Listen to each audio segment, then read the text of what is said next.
మన అమ్మాయిని ఎంతో దూరం ఇస్తాం. ఒక అబ్బాయికి పెళ్లి సంబంధం చూసి పెళ్ళిళ్ళు పేరే మాట నమ్మి ఆ పిల్లవాడు అమ్మాయిని చంపడని గ్యారెంటీ ఏంది? ఎందుకు నీకు అపనమ్మకం రావట్లేదు?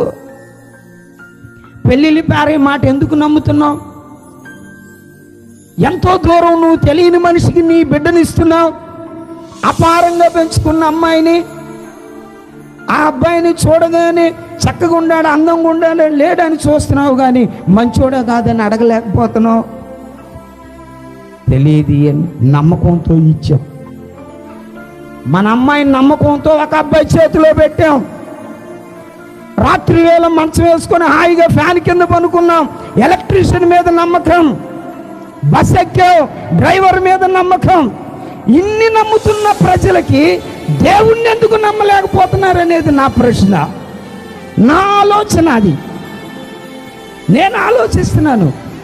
ప్రజలు ఇన్ని నమ్ముతున్నారు కానీ తమ జీవిత కాలంలో దేవుణ్ణి ఎందుకు నమ్మలేరు?